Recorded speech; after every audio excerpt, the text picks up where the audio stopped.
रास्ता रोको आंदोलनाला यश। शामरावनगरमध्ये अखेर रस्ता कामाला सुरुवात। अनेक वर्षापासून रखडलेल्या शामरावनगर परिसरातील रस्ता दुरुस्तीच्या कामासाठी काँग्रेसच्या वतीने करण्यात आलेल्या आक्रमक रास्ता रोको आंदोलनाला अखेर यश आले असून प्रशासनाने तात्काळ दखल घेत रस्त्याच्या कामाला सुरुवात केली आहे।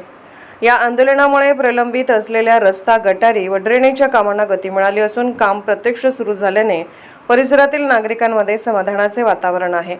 दीर्घकाळ प्रलंबित असलेल्या या प्रश्नांवर मार्ग निघाल्याने नागरिकांनी काँग्रेसच्या चारही उमेदवारांचे मनापासून आभार मानले।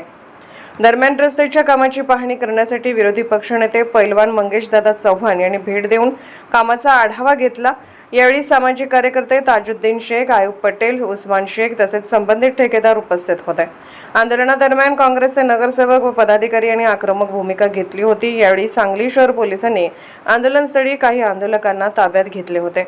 काँग्रेस पक्षाच्या या लढ्यामुळे अनेक वर्षापासून रखडलेला रस्ता, गटारी व ड्रेनेजची कामे अखेर मार्गी लागली असून उर्वरित प्रलंबित प्रश्नही पूर्ण करण्यासाठी काँग्रेसचे नेते कटिबद्ध असल्याचे यावेळी स्पष्ट करण्यात आले।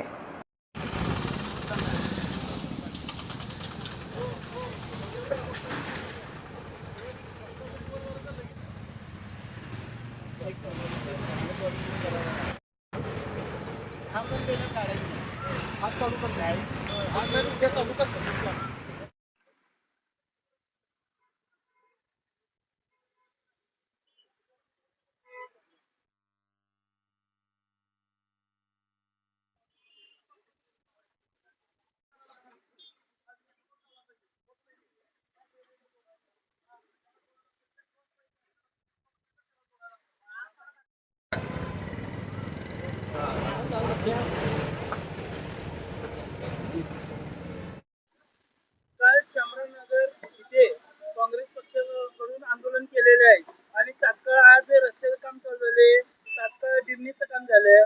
त्याबद्दल नागरिकांनी किती वर्षापासून दुर्लक्ष करत होते आणि तुमच्या आंदोलनामुळे हा काम पूर्ण झालेलं आहे आणि काम सुरू सांगली मिरज कुपवाड महानगरपालिकेतील वार्ड क्रमांक 15 मधील शामरावनगरकडे जाणारा रस्ता हा प्रमुख रस्ता आहे। यावर बरीच लोकसंख्या आणि बरेच रहदारीचा रस्ता असल्यामुळं तर हा प्रमुख रस्ता असल्यामुळं ह्या भागातील बऱ्याच दिवसापासून चालू झाला आहे। लोकांच्या सोयीसाठी उपलब्ध होईल। या प्रभागामध्ये काही नागरिकांनी आंदोलन केलेलं आहे, पाणीत बसून रस्त्यावर उतरलेलं आहे, पण तुमचे आंदोलन यशस्वी का झालं? पूर्वी ज्या मागण्या होत्या त्या पण मागण्या रास्त होत्या। त्या लोकप्रतिनिधींचा मी आभार मानतो। त्यांनी पण आवाज उठवायचा प्रयत्न केला। त्या पद्धतीने त्यावेळी त्यांच्या पद्धतीने ती कामं झाली पण असतील, पण हा रस्ता जो महत्वाचा होता हा नागरिकांनी मनावर घेतलं की नाही, आपण नगरसेवकांना, लोकप्रतिनिधींना पुढाकार घेतला, इथल्या नागरिकांनी पुढाकार घेतला, तर ह्या सगळ्या लोकांना ह्या ठिकाणी यश आलंय।